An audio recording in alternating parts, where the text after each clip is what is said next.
O segundo bloco tem como tema saúde. A ordem de quem pergunta e quem responde foi definida por sorteio. Cada candidato tem 30 segundos para formular a pergunta. Seu oponente tem 1 minuto e meio para a resposta. A réplica é de 1 minuto e a tréplica de 30 segundos. E quem inicia este bloco é o candidato Tarso Genro, que pergunta ao candidato Montserrat Martins. O senhor tem 30 segundos para fazer a pergunta. Doutor Montserrat, nós temos uma identidade também, porque eu na minha chapa tenho um médico, né? O meu candidato a vice é o Beto Grilo. Então vamos continuar nesse roteiro que o senhor colocou. Nós aqui aplicamos só 4% da receita líquida na saúde, temos uma dívida enorme com a saúde. O ministro Temporão, aliás, diz que aqui é o estado que menos aplica em saúde. Qual a sua saída para essa situação, se o senhor for eleito governador do estado, doutor Montserrat? Bom, existe a previsão da emenda 29 de que o Estado realmente dedique pelo menos 12% da verba para a saúde. Mas para nós importa muito também não só a quantidade de verbas, mas a forma como isso vai ser investido. Porque os recursos têm que ser usados de forma racional, inteligente e abordar as questões que estrategicamente nós temos bastante deficientes. Eu diria que um programa prioritário da saúde é que o Rio Grande do Sul passe a atender a dependência química nos postos de saúde. Hoje nós estamos terceirizando esse atendimento, o governo do estado, os municípios terceirizam, não atendem diretamente dependente, o máximo que um dependente químico consegue no posto de saúde é uma receita e o encaminhamento para uma clínica, para uma comunidade terapêutica. Isso, o Estado está passando verbas para terceiros e está deixando de fazer um trabalho de rede que é necessário para o dependente, porque o dependente requer também uma ação social que deveria ser integrada com outras secretarias de Estado, inclusive com a Secretaria de Estudante, porque com a Secretaria de Segurança ou com a Secretaria de Educação, porque muitos são estudantes, muitos passam a ter problema com a justiça em função do uso de drogas. Então, essa política integrada não existe se o Estado terceiriza esse atendimento. Isso não custa caro. Se o Estado atender o dependente químico, o que ele requer realmente na sua equipe de saúde é um consultor, que é um técnico formado nas equipes de autoajuda, que qualifica o atendimento do dependente no posto de saúde. Essa sua visão estaria incluída conosco no Pacto Gaúcho pela Saúde. Reforço do PSF, reforço efetivo do PSF, as unidades de pronto atendimento para fazer o segundo nível de atendimento, depois os hospitais regionais de média complexidade, chegando daí nos centros de alta complexidade. Isso é fundamental para que nós possamos ter um atendimento espalhado no território para a população e possamos acabar com a ambulancioterapia. Né? Bom, eu acrescentaria que nesse atendimento integrado à saúde deve ser incluído também no programa de saúde da família o planejamento familiar. E questões que o Estado tem se omitido, a própria sociedade tem feito. Tem, por exemplo, um hospital que não é do Estado, que é filantrópico, que atua na Restinga, que pelo seu modelo de gestão, ele incluiu na saúde da família a prevenção da gestação na adolescência. Isso é fundamental.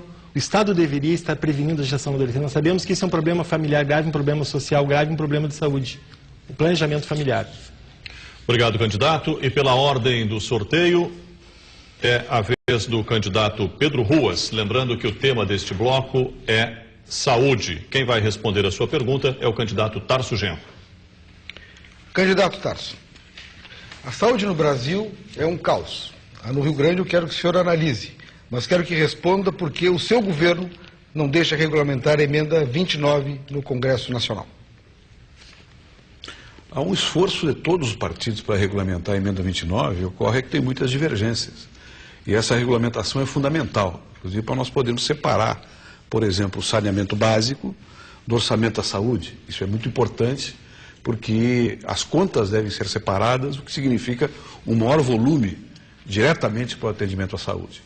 A nossa visão é que a emenda tem que ser regulamentada, a emenda 29, fazendo essa separação e estabelecendo aqui no Estado, não somente aqui no Estado, mas no país já existe, mas aqui no Estado em particular, esse pacto pela saúde, onde os agentes dos municípios, do Estado, da União, vão fazer um esforço comum para regularizar os investimentos em saúde, chegar aos 12% determinado, né, pela norma constitucional, e daí nós temos esses 4 níveis de atendimento para a população, qualificando o atendimento à população. Os PSFs como elemento primário, atendimento primário, básico, na casa do trabalhador. As UPAs, unidades de pronto atendimento, para as emergências, né, e para as urgências, que terão também poder resolutivo, né, resolverão grande parte dos problemas. Depois, os hospitais de média complexidade, regionais, como esse que estamos fazendo agora em Palmeiras, devem ser estruturados no Estado, para chegarmos aos centros de grande complexidade, para um atendimento mais especializado e profundo. Olha, a questão dos 12% já existe. A questão principal da emenda 29 são os 10% da receita corrente da União, que esses sim teriam que ser gastos pelo governo. Mas eu não entendo como é colocado pelo senhor que todos os partidos querem, mas isso não acontece. Essa regulamentação não acontece porque o governo federal impede, porque vai gastar mais. Porque se todos quisessem, efetivamente, ela estaria regulamentada e em vigor. É uma demanda hoje de toda a área da saúde do país, particularmente no Rio Grande do Sul. Todos querem a regulamentação da emenda 29. E se no Congresso também querem, e se o governo federal também quer, é impossível que não ocorra essa regulamentação, que já deveria ter acontecido há meses ou até anos atrás. O Pedro parece desconhecer que o grupo da saúde, ele permeia todos os partidos. Existe uma grande unidade hoje nos partidos políticos, nessa questão da emenda 29, e no caso do meu partido, 90% quer efetivamente fazer essa regulamentação. Só que ainda não se formou a maioria para fazer essa regulamentação. Porque as coisas na democracia têm que ser articuladas a partir de maiorias efetivas para serem votadas. Todos os partidos têm pessoas que defendem uma boa saúde pública para o Brasil e a regulamentação da emenda 29. Obrigado, candidato. Candidato Haroldo Medina, o senhor formula a sua pergunta ao candidato Carlos Schneider. 30 segundos. A população gaúcha não aguenta mais entrar na fila aí do Sistema Único de Saúde. Então, Schneider, qual é a nossa proposta? Qual é a tua proposta para acabar com as filas? Para o atendimento médico, que são heróis que ficam ali na frente daquela população que lota os hospitais e os postos de saúde em busca de atendimento. Como é que nós podemos resolver esse problema? Porque o atual governo também não fez muita coisa sobre isso. Eu tenho um pensamento, e isso me acompanha também nesse sentido, nossos candidatos a deputado estadual e federal, de que nós precisamos primeiro buscar uma medicina alternativa.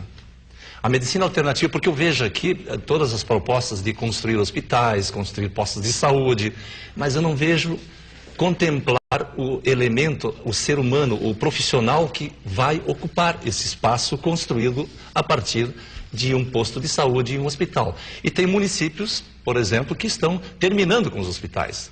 O que nós não conseguimos entender, o que acontece quando se trata de remanejar verbas públicas para a construção de hospitais ou postos de saúde e não se contempla estes estabelecimentos com profissionais.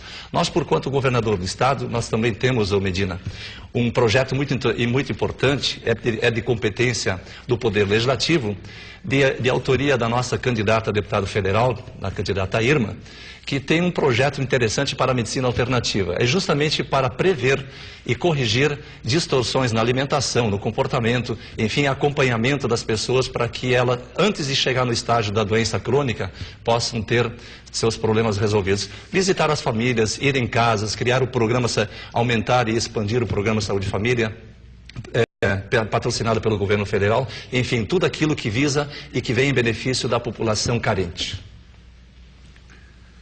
O Tarso falou em ambulância terapia. O problema é mais grave. É ambulância terapia, é ônibus terapia, é van terapia, é viatura terapia, porque chamam até as viaturas da brigada para levar a pobre das pessoas para ter atendimento no hospital. Nós temos que ter uma resposta mais eficiente. O Estado tem que ser parceiro lá do município. Se fala em municipalização da saúde, mas o governo federal, com aquela boca grande, enorme dele, dá uma bocanhada nesse bolo da carga tributária e leva 60%. O município fica só com uma ínfima parcela desse bolo. Para nós resolver o problema da saúde, nós temos que falar em reforma tributária também, para botar mais dinheiro lá no hospital, para esse paciente ser bem atendido no hospital da sua região. É inadmissível continuar convivendo com essas longas filas. Agora os gaúchos sabem, já deu oportunidade para os grandes partidos. Recomeça com um partido emergente, como o Partido Republicano Progressista, que quer a participação popular, técnicos em vez de cargos de confiança para resolver esse problema. Medina, é muito importante essa tua colocação que tu fizeste com relação à carga tributária. De fato, nós pagamos verdadeiras fortunas ao centro do país e cujo retorno é muito pequeno daquilo que é necessário para gerir a gestão pública no Rio Grande do Sul, sobretudo a saúde pública, e não só a saúde, como outros setores que são pertinentes ao administrador, ao governador do Estado. Nós, por quanto governador do Estado, vamos brigar até o último centavo para que essas verbas sejam repatriadas para o Rio Grande do Sul.